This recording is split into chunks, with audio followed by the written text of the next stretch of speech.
Good afternoon, everybody. Thanks for joining us this afternoon.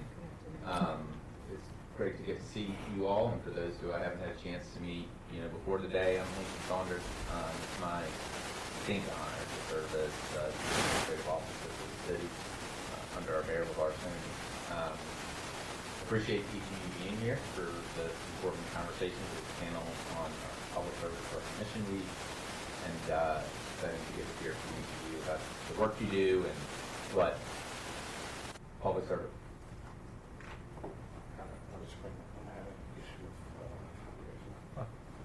Did we start? Yeah, it's a screen up right now. We can.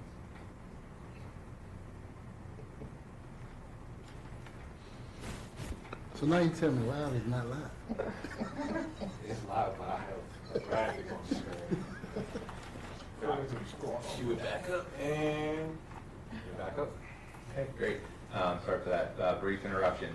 Again, it's just great to be with you all for this panel, for this discussion about the importance of public service and as part of our Public Service Recognition Week. Again, it's just exciting to be with you all.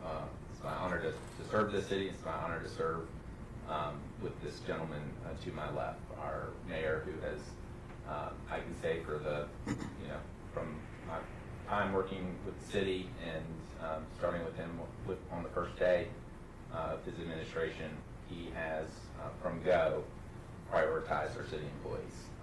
We look for innovative ways to do that through expanding parental leave and addressing compensation and looking at the multitude of ways that we need to go show our appreciation and to recognize the dedicated work of our employees. So, Mayor, as always, thank you for your leadership on this issue, and we'll turn it over to you to open us up. Thank you, Lincoln, and I want to thank everyone who joined us this afternoon for this great discussion talking about public service here for the city of Richmond. This afternoon, I'm joined by 6 of the finest public employees we have for the city of Richmond to recognize Public Employee Appreciation Week, Recognition Week. I just want to say this as we begin, because we had a good time last year with a number of panels. Some of y'all didn't make it. I'm not calling names out. But we had a good time because I got to hear the spirit and feel your devotion to the city of Richmond. I always remind folks that our greatest asset as an organization, as an enterprise, is our people, our public employees. Those who come to work each and every day and lay it all on the line. And sometimes they go beyond the hours on the clock, right? And you do it a lot of times because you have a past history with the city. You were either born here, you came here, and you just love Richmond, and that's why you devote so much time and so much of your life to making this city better. And so, I've been fortunate enough to be the mayor of this great city for, 6 years now. Almost 5.5. Almost 5.5. And I will say, one of the greatest parts about being mayor is the interactions I get to have with our everyday employees. Folks, sometimes you will go unnoticed, unnamed, anonymous to some of our residents, the 230,000 plus who live in this great city, but you are truly the fuel in the tank, right? This city doesn't move without employees in all these different departments and different agencies making the work happen. And so you're going to hear this a lot this afternoon, but I'm going to begin my remarks by saying thank you. Thank you, thank you, thank you, thank you, thank you. All right? Now let's hear, who do we have here around the table? Today I want to hear your name, your job title, where you work, and just give me some idea about what's your favorite part about your job that you're doing right now for the great city of Richmond. All right? We'll start with Anthony over here. Good evening, everybody. First of all, I want to say to you, Mr. Mayor, you're doing a great job, man. You're doing. I thank my high power for you. Keep up the good work. Don't be discouraged. Do what you do. Thank you, sir. Because you're doing good. Thank you. Because ever since you came on board, things been happening over there in the reference department. I mean, bonus, raises. I love it. Thank you, sir. I've been with the city for 6 years and 5 months. I worked with the temp for a year. so not counting that. And it's been a challenge. It's been a challenge, but we do what we do. We got some awesome supervisors over there. John Mayo, Strictly, Mr. Russell, Mark Alexander. We got some good teams, you know. We got a good team over there.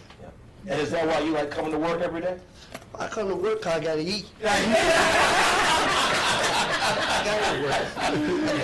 you know what? There's one thing you're gonna get. You're gonna get some honesty, some truth telling. Yes, sir. Thank you, Anthony. I appreciate it, man. Right over here. My name is Gary Ford. I work for the Department of Social Service, for Adult Services. I've been working for the city for 24 years. Ooh. And several positions throughout the city, from juvenile justice, Department of Social Service, several positions in Department of Social Service. One thing I want to say about my job, I enjoy it. My job, I work with the elderly population here in the city of Richmond. I've worked in family services for a number of years, and that always made me think that I was young. But now, working with the senior department, it has gotten me to the point where I know I need to put things in place for myself. Going to a lot of homes, and these are homes that I would say the voice is not heard. You know, these are people that really can't talk and get out there and reach who they need to talk to get the services. But somebody may have seen something, and they feel as though, hey, we want to call the Department of Social Service, get somebody over there, and try to get things going. So with my department, I have a great team, and that's one of the reasons why I love coming to work. You know, I work independent, but however, the team is the team. Yeah. And there's no I in team, there's a me in team, but we are a team. Okay. So that's why. So over here, I heard twice already, the reason they love their job is about team. So you're going to give me your name, where you work, and let me hear about why you love your job. Absolutely. My name is Dee Livia Bird, and I work for the Department of Emergency Communications as an Emergency Communications Assistant Supervisor.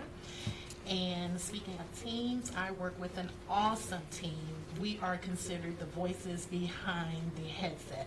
We deal with the hectic issues that are throughout the city, and we work as a team flawlessly. So it's so important. It really is.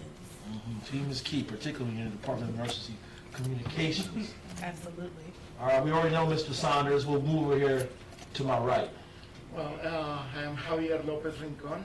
I am an interpreter and translator for the Office of Immigrant Engagement. And I just been working for, now it will be 4 years. I love working on this small office. It's just a compact thing. And our manager made us work so fluently, smoothly all the time.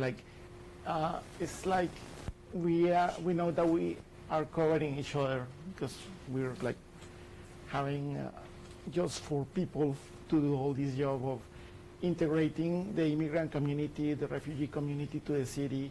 It's very satisfying for me in particular, I guess for the rest of the team too, to give a chance to the people who comes to Richmond to actually know and deal and acquire the resources we need and we offer to them. Because when you just are dropping here without any prior knowledge of the city or the society, it's a huge task to even get food on your plate or for your kids. It's really difficult if you don't manage the language. So it's great that this city has this office and has the power to offer this link to the people. That's right. That's right. They can be a part of that audience. Hi, my name is Tanya Churchwell. I'm with Justice Services and Administration. And for me, one of the greatest things is, although I'm in administration, I don't provide direct services. What I do provide ensures that those who do provide those services can do them. Sometimes people don't understand having a working phone or working computer, what that means, or making sure payroll is straight and things like that. And our finance and administration team is one that prides themselves on making sure people have what they need from the time they arrive for new hires to unfortunately when they separate services. So we believe in customer service, we believe in internal and external. And one of the other things that I see with our new leadership, we're trying to move beyond these kind of space things where you just kind of look at a client from this perspective and that perspective. You're looking at it holistically where you can look at those wraparound services and treat the entire family and not just one, because if you're a person entering through detention and then unfortunately your parent may be in probation, how do you bridge that and make sure that they're not returning, that we don't have recidivism, and that Richmond is a place that you want to be, to live, work, recreate from the womb to the tomb. So. There you go. Can I just piggyback what you said there, which is it's important for us all to recognize that finance and administration functions stand up, or they're the pillars of everything that we do. Without our HR, procurement, finance, budget, and IT departments, it would be hard for any of us to do what we do in our direct service capacities. Last one over here. My name is Chris Boyd from the Public Works with the Street Cleaning Division, graffiti. I'm the acting supervisor. I've been with the city for 26 years, a long time. I work in every department in Public Works, up under Public Works, so I've seen a lot of things. I mean, there's nothing I haven't seen, but I enjoy my job because the guys I work with. I mean, these are some great guys I work with. I have no problems out of them. You know, I give them a task and they do it. You know, I don't have to go behind them and say, well, or do I have to check on them today? I never had to do that. I got wonderful guys that work for me. You know, and I love my job because management is the best. I love people I work for over top of me, Bobby. Bobby Vincent? Bobby Vincent. You don't want to say Bobby Vincent? No, That's my baby. Bobby Vincent, Torrance, Pastor something, good people. Excellent to work for. That's right. Excellent. Good people. So 26 years over here. 24. 24 years over here. 27 27 in October. 4 here. 16. 16. 6.5. 6.5. I'm the baby. And how long, is that including your time as a tip as well? No, it'd be like 7.5 with the tip. Wow. If I count my intern, because I was one of those mayoral, it wasn't called that then. Yeah. It'll be 30 this year. Wow. This summer. I know I'm looking young. Though. Yes, And I am. hey, you said it. I didn't have to say it. You know, I didn't have to say it. You know, Mr. Saunders, I know you put a lot of emphasis on getting the right people in the right places. And During your tenure as whether acting chief administrative officer or as the current chief administrative officer, just can you give just some perspective on to those who are watching, you know, streaming on streaming, and but also here at the table, like, you know, some of the guiding principles about getting the right people in the right places and creating the workplace that folks, it's obvious they've been here for a long time. They were here before some of us were even here working in city government, but they feel good about working with their teams now. Can you just talk a little bit about that culture building aspect that you guys are undergoing right now? I appreciate that, Mayor. I mean, it's so awesome to hear folks who are excited about the work they do, but also excited about the people they work with, and particularly when you're talking about, you know, management and supervisors as well. That's really critical. Your ability to lead and motivate a team is essential to, as a supervisor or manager, is critical to the success of the operation. I would say, Mayor, that we've been having a lot of discussions, whether it's with the DCAOs, the directors, working as we have with Ron Keith, who I know, you may have seen in other videos, who has been helping with our Core Connect team, to focus in on, you know, essentially, you know, what is our culture as an organization? Who do we want to be? What kind of leaders do we want to be? And how do we want to be accountable to each other to be that type of leader? We've been talking about a lot of values, you know, respect and accountability, of course, unity, right? Unity of mission and purpose, but also bringing that citizen-centric approach to how we provide services. Part of that, for me, is in how we handle. It's it's not necessarily conflict, but where we have challenges, because, you know, sometimes the hardest things are those things that are what require collaboration, coordination across functions of government, right? And that sometimes that's in the finance administration portfolio, making sure that we're working with procurement and budget and HR. And sometimes it's in the more issues space of you know, where we have, you know, needs to serve our community, whether it's in transportation and housing, et cetera. So, you know, part of my hope for our team, that as we look at our culture and move forward together to decide to establish what that is for the city, because it can't be, you know, with all due respect, Mayor, you know, it can't just be this is the mayor's culture for the city, right? Like this has to be something we as an organization develop together. Because I'm temporary. Because you're, well, Well, 8 years, that's all I do. yeah. So we all are we want to, I think we want to make sure that, but to that temporariness, Mayor, I think I want the citizens of Richmond to hear from us and to know that they have a incredibly high-functioning organization backing them. Right. We have incredibly talented people in key positions, and much to your credit, Mayor, we brought a lot of really important talent to the team, and also, you know, and Bobby Vinson's a great example of this. We've taken the talent that has come up through this organization and given them the opportunities to lead and show their strengths and skills. But I do think that's where, you know, again, the hardest stuff is where it doesn't just live in public works, or it doesn't just live in DEC. It requires that cross-functional work. And it means that we can't, you know, we can't run an organization with, you know, what some would call like the two-finger salute, where, well, that's the department's responsibility, or, you know, I can't do my job because of this department, et cetera. When a citizen is talking to us about their needs and what they need from us, they know they're talking to the city. They don't, they don't really. Yeah, it's not deep. I'm not talking to Department of Public Works. I'm not talking to. They say you work for the city, don't you? Yeah, you work for the city. Get this done for us. That's why, you know, at the end of the day, Mayor, you know, it's a lot of it falls and to the leaders of the city electeds. Are the citizens getting what they need? And so for us to meet that, we've got to have a united commitment to that service, right? And so. Again, I'm excited about the work we have ahead of us. I'm excited about what we've been able to do with establishing the Core Connect team, which has representatives elected from across the organization to talk about some of that work. I'm excited that we're going to be bringing the culture conversation, you know, really to each and every department and get everyone's feedback as we look to solidify what those values are. And then, Mayor, the last thing is that accountability piece to it, which is whether we're talking about, you know, getting to performance management and to merit-based compensation, et cetera. Part of that evaluation is going to be not just did you know, make as many widgets as we think this position is supposed to make, but are you living the values of the organization? Right. Because that is what we want to incentivize, because everything else will fall from that. We know this is Public Service Recognition Week, right? And I think sometimes folks forget that what we do, working for city government, is public service. Yes.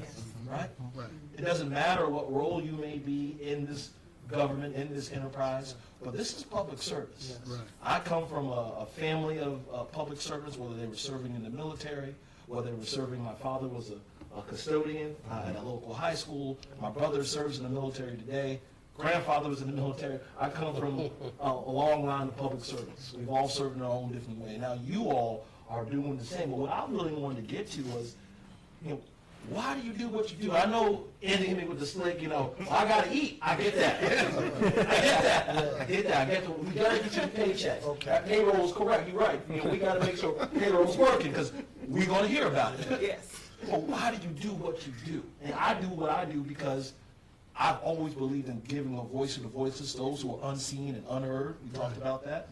And also righting historic wrongs. We know what wrong looks like. And unfortunately, Richmond has been on the front end of what wrong can be. And we know who gets wrong sometimes by actions of government. And so I feel like my approach to leading is righting those wrongs and giving a voice to the voiceless. So I want to hear, why do you do what you do? You can tell me I do what I do because I love Richmond. I was born there. I was raised there. I went to school here. But I want to get to little bit deeper on why you do what you do. We'll start over here. Oh, you got a call coming in? Yeah, this is city business. Oh, yes. All right. Mute your phones, everybody. Mute your phones. Chris, let's start with you. As he looks at his phone. I don't know about job. I don't mind helping. You brought a point up. I had a citizen ask me, did I know something? I said, sure. Because I know a lot of people in the city, so I can direct someone to that person, you know, that you need to contact, to talk to about that situation you are in. So you could have easily said, I'm sorry, that's not my department, let's keep on moving. Like, yeah, all right? Yeah. I got to go to another building and get this graffiti off here. Yeah. But instead, you decided, you know what, I'm going to direct them to someone who can help you and go. I picked the phone up at my phone, I call that number, and I let them talk to that person. Good. Yeah, Yeah, just like that. it's amazing. So we don't get to hear that all the time. No. We don't get to hear that all the time. Tanya, how about you? Sometimes I feel like I'm the Olivia Pope of my, Oh, okay. because it's handled. It's so many Okay, sir. Okay, I was like, oh, you know, so I've watched it before. I feel good about helping people, and you know, having been here for a long time, seeing the different mantras. One of the things we used to have was one call, that's all, and that's what you were talking about. Where basically you are the representation, and so I was actually on the team that did City U, where we basically looked at each portfolio, had classes, and had the staff come in and learn about the organization. So you don't need, you're not, I'm not a graffiti remover, I'm not a fireman, but I've been out to the fire academy and I see that building they have to propel out of, and had a discussion with them to understand it. We've been over to the police academy and understand it. We went over to wastewater and saw the plant and all of that. And that was a great program. It went away, but we created the program, the testing, we had prizes. It might come back. I mean, it was an awesome program. I still have information. I'll send it to you. It might come back. But in that, I learned the organization. Yes. So people come to me and it's like, well, you know everything, and I really don't, but just like you, I know a lot of people, so if I hear it and I know it, I know who to call and who to contact if it's outside of my scope, and that makes me feel good. And my family, my friends, you work for the city, you know. What's going on over there? You know, I need this What's going on over there? I need this tree removed, or something's going on in the alley with trash, or, you know, anything, helping getting their taxes, helping seniors get that tax relief information. It's a whole gamut, and that makes me feel good that I can help people and just kind of pay it forward. That's right. Anybody want to? If I could jump off of that, because I think what you mentioned there about City U and some of the initiatives that, I mean, some of the things we're trying to do, Mayor, of you know, bringing back a Citizens Academy and some of the things that are in development now aren't necessarily new. There are things that the city has done in the past, and, you know, just to put a, you know, what I think from a lot of what I'm hearing is, you know, when times get tough and when, you know, recessions happen, et cetera, you know, we cut the things that are important, because, you know, you have to balance budgets, et cetera. But, you know, when we stop investing in training our team, well, let me frame it this way: we have to get back to investing in that. It's sort of enhanced training for our team, enhanced communications with the citizens so that they understand what the city's doing, and those investments are just as important as, you know, to be blunt, you know, making sure we buy the next trash truck so we're getting to solid waste. I mean, they're just essential investments in the organization. Anthony over there about to give you. You want to add to that? Yeah, I want to add to that because where I come from, Mayor, I'm going to be real. I'm going to keep it real with everybody in this room. Where I came from, I come from the streets. I've been around drugs, you know, I was a drug user. I'm a recovering addict. All sorts of things, and shooting and all that stuff, and alcohol in the early 80s and the early 90s. And I even been in incarceration, you know what I'm saying? But I came home and I was restored. You know, I turned my life around. I was a 9th grade dropout, but now I got a high school diploma. You know, I all my rights was gone, but now I got all my rights back.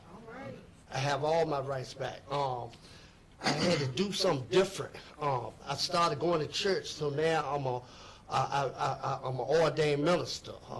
I'm a deacon. I got a deacon certificate, and all the things was restored to me. So while I'm working for the city and why I do what I do, because my heart is in it. I love to see people happy, It's not easy being out there because you got some nasty people out there that you're nasty to. But I have to keep my integrity. That's right. I have to keep my integrity together at all times.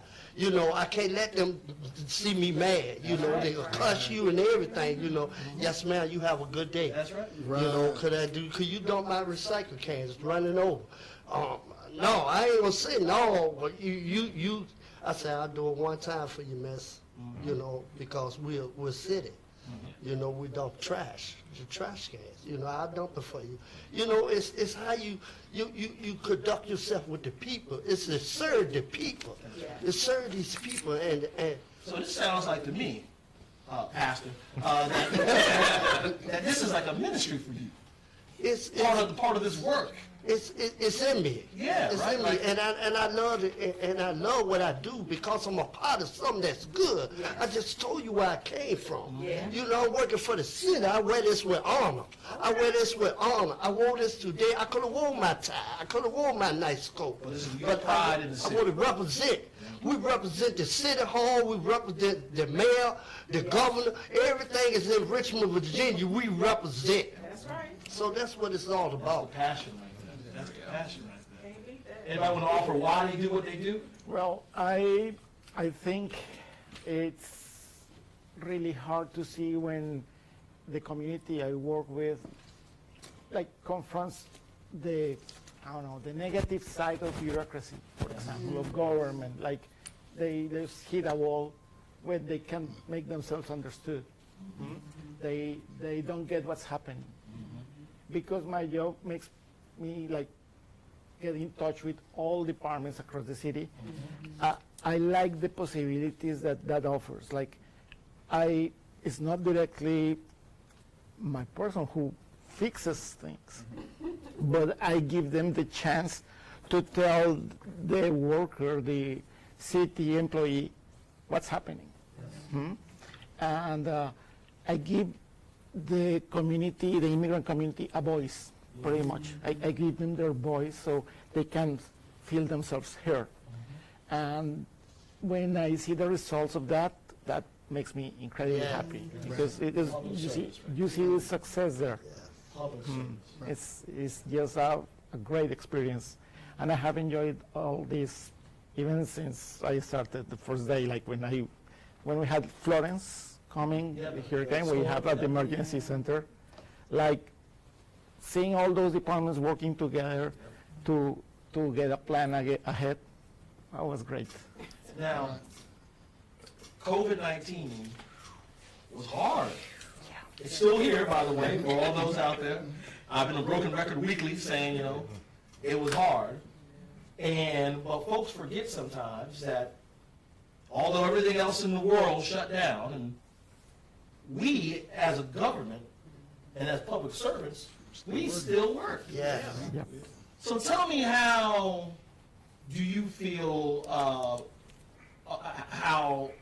things have changed since COVID-19 and your work, or people got creative, people got more innovative because of it, right? Who knew that we could work from home a little bit and still get the job done, right? And then some of us had to still get the job done, right? Because as what Bobby Vincent told me there was more trash produced because people were at home. That means that we couldn't stay at home. We had to go pick up the trash, right? So I want to DEC is a great example. Right? Absolutely. Tell me a little bit. Working with the Department of Emergency Communications, we received so many different types of phone calls. Our domestic calls went up, mental health calls went up, and we also had to deal with our own situations because people fail to remember that we have families as well and things going on in the background at our homes. So one of the things we do is once we hit the floor, we got to kind of put that behind us and cater to our good citizens of Richmond.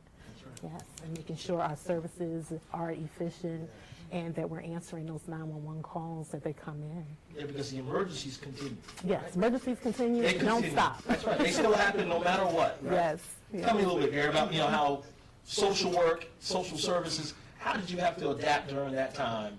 You couldn't be there, anyone. We couldn't be like we're talking today. Right. Let's start with the actual word, social. You know, I'm a social person. I love to be around people. And with social work, I'm around different people every day. So just think about we going from somebody who's going in from house to house to house, and the only house you're going into is your own. Yeah. You know, when we got the email saying we had to evacuate, get out the building. Like, I'm coming back to work tomorrow. That's what I'm gonna do. I'm coming back. I got some families to see. Yeah. Yeah. I can't stay at home. You know, whatever I can do to assist, I'm willing to do it. So being at home, I was like, I don't know if I can handle this. I can handle this. But it made me find out some of my flaws on procrastination. You know, so now I'm at home, you got to do it. Yeah. So gave me time to sit down. I'm in the house by myself, so why not get ahead of the game? You know, instead of being behind the game, because I believe I do my best work under pressure. So now I said, well, let me try out a new strategy. You know, and I said for all the people, COVID has changed the way we do things. You know, the way we used to do things, we can't do that any longer. That's right. You know, new ideas have to come up. That's right. You know, I'm looking at the Department of Social Service as well as the city, going into the communities. You know, we have to see these people. That's right. You know, We have to bring government, our work, to people. right, Yes. Right? You know, and some people got further removed right, from government during the height of the pandemic, right? Like, you know, because folks were isolated, so they were further removed from Right. the work that we do. And I think folks sometimes forget, I'm glad you brought it up here, is that government in Richmond isn't just City Hall. Right? You all said it, right? We got government all over the city, in the north side, in the east end, and south side, out in the west end as well. Government is everywhere. You know, from, us picking up the trash, the library, you think about it, that's government. Yes. And so when people say like, well, folks had to isolate, we couldn't have these doors open down here, but government was still open. It was still, it was still open. And so I always remind, and I always want to let you all know how grateful I am to you all for working through all that, right? There's no playbook. There's no playbook in the work that you do, the work that you do, the work that hey, there's a virus out there that could, that could kill you. Yes. Could make you very sick. right. And the ability for us to adapt, everyone here had to adapt some sort of way. Yes. Right. I think it's built sort of a resilience in our organization that we needed, but also allows us to be more resilient for the next crisis at hand. It's because guess what? You work in government, there's always going to be another crisis. Right. We don't want it. We don't want it. We don't want it, but there's always going to be another crisis. All right, so we only got but a few more minutes. And I want to wrap up with this last question. And this question right here is, give me, and don't go on forever now, all right?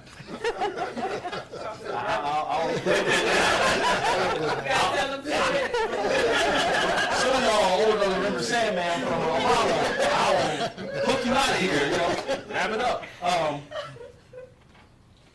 Tell me something about a story of one of your most rewarding experiences as a public servant. There's so many, I imagine. If you've been around 20 plus years, you might have been many stories. But all I'm asking for is one. I got my own story, and my story comes from within the organization. Going to one of these, I think it was a lunch with DPW. And I think I'd given a bonus one year. And, DPW, they don't bite their tongue. They let me know. They said, I was having lunch. eating my turkey sandwich, whatever it was. And they were like, man, I got a bone to pick with you. And I said, what's up? I said, they'll get a little $500, whatever it was, bonus for Christmas. I appreciate that. But that's not enough. You got to do better than that. Now, that was a challenge to me. And then it's like, and I know your background. I know what your daddy did, being a custodian, working as a janitor. He probably had the same sort of salaries that we do. Now, would you feel good about this sort of? And I was like, oh. And that was the challenge to me, knowing that I had to direct my team. And we got to do better. We got to do better by the people who make this city work, right? The glue that holds the city together. And that's always been the challenge I've given to my team at the highest levels, that we have to step up to the level where our team is, right? And what we give. And so part of us doing, part of the business of funding government has to be investing in the human capital. That's a story that will always sit with me because it was real. It was like, you know what? And all I had to do was just picture my father and remind myself that this is why I do what I do. That's my public service story, most rewarding experience. I want to hear yours. Just real quick, we'll go around the table. Okay, my most rewarding experience is when we first worked an event.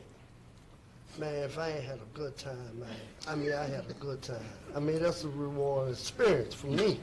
Just dealing with seeing old school people, old faces I haven't seen in years, and just talking to people, even people like the mayor, he come through there. Yeah, I remember one time I came through, I came through, what was it, Folk Festival. Yeah, Folk Festival. And we got a great picture of all of us together. Yeah, yes, we did. And you get to be at a city event, people enjoying the city that they love. my Folks most- coming in from all across the country, Everywhere.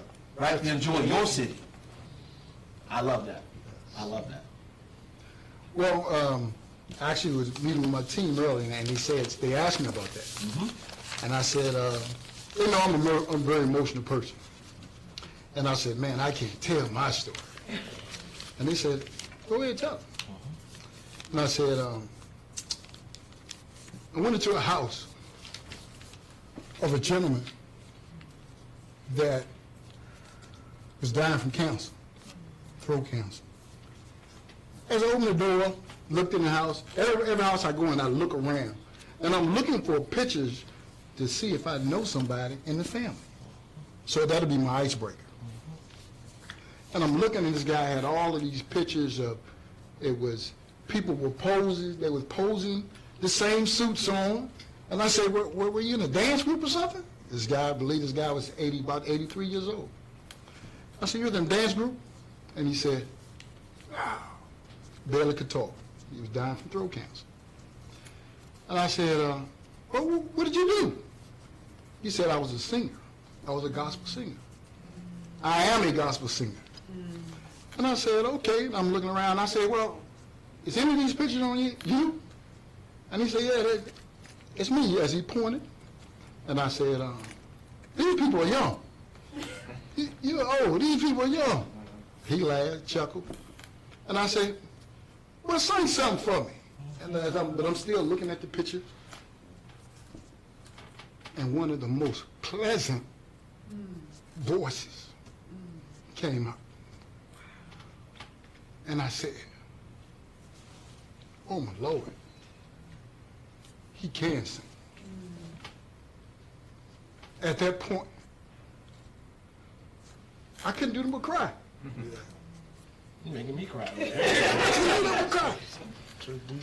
That's deep. And at that point, he said, thanks for helping. I left. That was a Thursday. I got a call back that Monday. He had died. And his family said, thank you for these last couple of days. You have changed his life for my family. Gary. That was it. I don't know why you weren't trying to tell that story. Yeah. That's powerful. Yes. And it shows you the role that we play in people's, you know. Yes. Wow. Awesome. All right. Gary, I don't know if I can do it. Olivia was out. Well, I'm going to go with a lighter story. There are so many different stories that I can really tell you all, just working in, not as a 911 communication center. But I'm going to go with also an elderly female, which I got a phone call from. And she stated that she had not seen her daughter in over, I want to say like 30 years. And I'm like, okay, well, maybe she's just calling, maybe just to talk. But she actually said, I have a phone number, but I just can't get the number right. Can you please help me? So I said, well, I could try to get her off the phone, but I don't think she's going to get off the phone. So I said, well, let me start helping you out by dialing some numbers. I said, well, what is your daughter's name? She gave me her daughter's name. After 4 phone calls, I asked for this woman's name, and she actually was the daughter to this elderly female. She said, you have my mother on the line with you now? I said, I actually do. She said, I've been searching for her for years. And I was able to connect them, and she wrote me a letter and letting me know that she appreciated what I had done for her. Yeah, so it's definitely a way to get connected with your families too. Wonderful way. 911 services. Yeah. No, I mean, listen, AT&T in Georgia, you know, I have plenty of them now. Yeah, definitely. Mr. Saunders, how about you? I'm sorry, I mean, well, You doing me? Well, I was actually, Mayor, I would say, you know, it actually piggybacks off of your story and the challenge you were given at that lunch, because I think it was the next year was the first time we were able to do a 3% raise, right? And it was, you know, I'm proud of the fact we've been able to do more, and 5% this, you know, we're getting, we're continuing to make progress on wages, but in any case, that was the first time we were able to do that, and I think it was the largest increase in 15 years when it was introduced at that time. And between that and then the parental leave policy we put in around that same time, it was another member of the public works team, a facilities team that, you know, we interact with daily in City Hall, and the gentleman stopped me in the hall on my way. Yeah, exactly. On my way into I think our cabinet meeting, and he just said, "Hey, if you see the mayor, please just, and you know, please just tell him thank you. It feels like we finally have somebody fighting for us." And that, you know, I mean, he was. And he took advantage of the parental leave. It's exactly right, and that, because at the time I kind of assumed it was more about the 3%, but it was actually more about the parental leave, because he, as a new father, got to spend 8 weeks with his little girl, and you know, that's an important time, you know. As a new father yourself. Yep, exactly. Now, I won't tell that you called me off parental leave. Well, you love the city that much. I love the city that much, That's the kicker. and we make it work, and sometimes I say I gotta go be with my baby girl. So it's you know, we all work together, because our children are our most important assets as a city. But anyways, it does feel good when we feel the team feeling like there is more that we need to do to make sure our employees know that they're appreciated, feel the appreciation, and are, you know, adequately compensated for the work that they do for the citizens of Richmond. It will be a work in progress, but over the last couple of years, we've been able to do some things I'm proud of, implementing the Gallagher study, and, you know, just feeling like we're getting closer to where we need to be. But I'm proud of those moments where we're fighting for our team. There you go. Javier, a rewarding moment that you can remember? Yeah, there was a story. It was just starting here in the city when, at that point, we still have in-person people coming there, showing out their problems. And there comes this indigenous family from Central America. It's a couple. They were basically scammed by an auto salesman. They put pretty much all their savings into getting a larger truck for her family. And it was a lemon, but it was all as is. So apparently there was not much that we could do. They didn't read any English. They just had a little Spanish. So communication was a bit difficult. And they just like brought me all the paperwork they gave him to sign. Like they signed blind because they didn't understand anything at all. So they were fine for the first 2 days, and then the car broke down. So they don't have any other car. And I start like looking around, checking, give me this, give me that, calling people, checking. When I found all that mountain of paperwork, an extended warranty from out of state. And then I found that it was like a broken engine and transmission. So it was a big thing. And it worked. Like I called them and they would fix it, included no fee for them. Like, because every time we tried to talk to the dealership, we hear a lot, like, what's the problem? Yeah. So you were able to connect with someone? And they fixed it, and the lady came later to tell me, like, yeah, we finally got it, and it's fixed, and we have now a car running, we can go to work and go to the doctor and everything. I was like, wow. You know, we've had many other sessions where we highlight how many people that we help a lot of times are very vulnerable to scams like that. Or also, remember, they're on the brink. Folks don't realize how many people we work with on a daily basis who are on the brink, right, of falling off of that financial cliff because of an emergency. It could be, you know, I lost 2 tires, or my transmission blew, or everyday issues that could send someone into a spiral. And they run into someone like us, and we do everything we can. Tanya? Well, to piggyback on that, sometimes staff are in that position. So you mentioned COVID, and though I owe, so off to work I go, I can appreciate that I didn't miss a beat. It was a blessing being gainfully employed with benefits. That made a big difference in not being on the brink. So I was thankful for my job.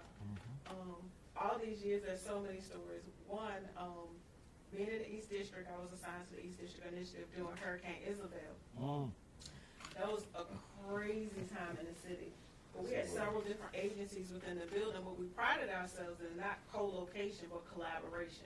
We came together as a building, as a team, and we worked within the East District to make sure people were able to fill out their information for FEMA and food stamps. But one of the things that was so funny, Sam Patterson, who now works for Cynthia, and a bunch of us were on vans taking ice to the citizens because they didn't have electricity. It was so hot, and you can't imagine somebody running up to you for a bag of ice and water.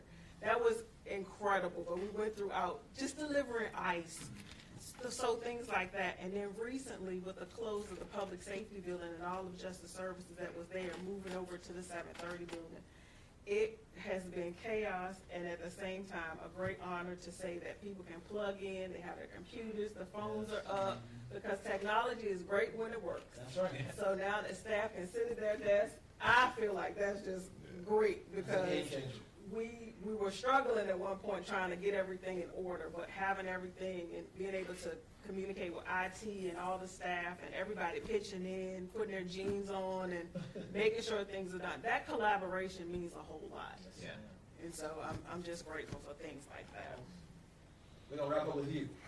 Yeah, I have many, but just one particular one. I had to do an inspection. We were doing some work in the alley, and I had the citizen curse me out. Kept cursing at me. That's a welcoming. Yeah, I said, excuse me, ma'am. I said, I can't talk to you. You continue talking to me like this. I cannot do it. So, we started talking, and, I said, well, I'll tell you what, I can help you when you start cursing me. I said, I'll get back in the truck and pull off and call my supervisor and tell him you kept cursing me because we couldn't have a decent conversation so I can take care of the situation. So she calmed down. We started talking, and, after a while, she started apologizing. I'm so sorry because I'm mad. I said, yeah, I understand that.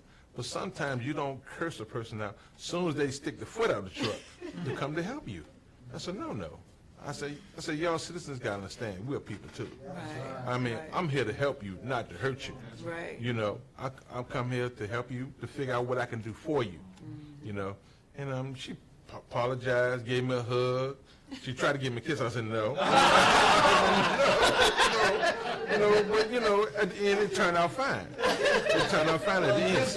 Yeah. It turned out fine. So, you know, we go through that every day.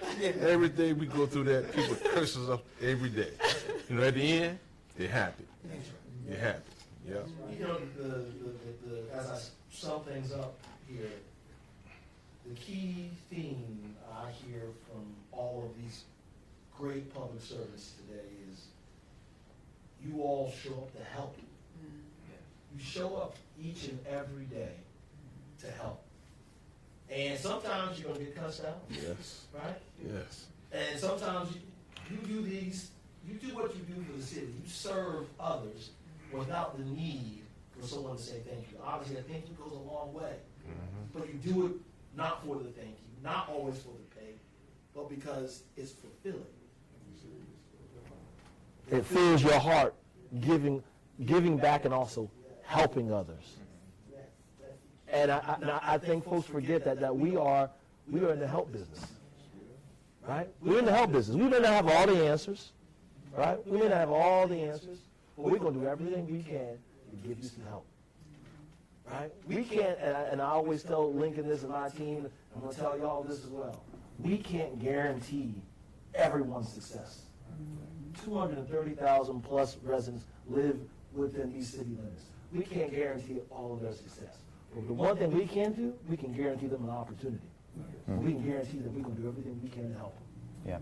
And you all are the epitome of that. So all I can say to you and to all the other employees out there is thank you, thank you, thank you for doing what you do. You all are the reason why I love coming to work each and every day. I love seeing you on the elevator. I love seeing you out at the events. And if you're not afraid to come by and say hello. And sometimes flash your bag and say, hey, I work in social services. You better say hello to me. But I love your contributions, what you give the city.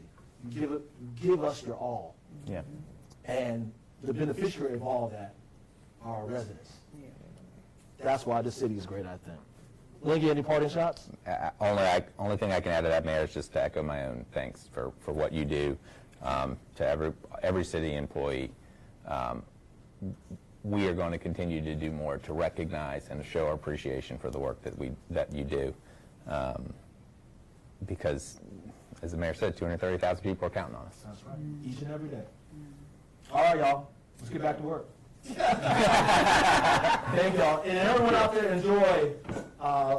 Everyone out there, please enjoy Public Service Recognition Week. We got other events going on this week. I missed Monday, but I'm glad to be with everyone today.